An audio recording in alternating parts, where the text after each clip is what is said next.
Kita nak cerita pasal Laneberg dining table ni. So far so good, saya dah pakai untuk beberapa bulan. Okay, kita tengok dulu. Bila kita tarik pull dekat bawah tu, sebenarnya meja ni boleh extendable. Kita boleh tolak meja ke atas tu tadi. Lepas tu tarik extension papan yang lebih dan cantumkan mereka. Ini adalah sebab utama kenapa saya beli Laneberg. Sebab saya nak meja yang boleh extend daripada 130 cm panjang jadi 150 cm.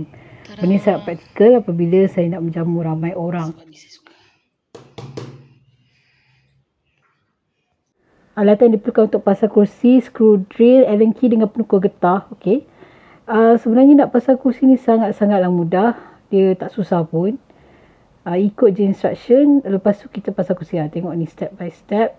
Tapi saya tak buat video lah sebab it's very straightforward. Dan masa pasang ni mak saya ingat ni kerusi mainan. Kelakar. Pastikan sasa beralas supaya kerusi kita tu tak rosak, tak calar. Lepas dah down semua macam ni dah boleh screw drill ni. Okay, saya akan tunjuk macam ni saya screw drill. Inilah hasilnya kerusi yang dah siap pasang.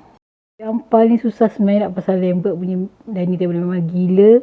Ada satu part tu, part kita nak pasang tabletop dan make it sliding kan, kena tarik daripada hujung sekali baru slide ke dalam.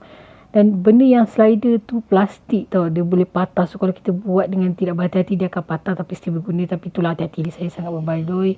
Kerusi dia pun masih boleh menampung saya yang berat ni. So saya rasa it's a good purchase. Let's see lah how it was. Last kan berapa bulan kan. Tapi so far so good lah. Saya sangat berpuas. Dan dia punya top kayu tu pun tebal bukan nipis. Okay, that's all. Bye-bye.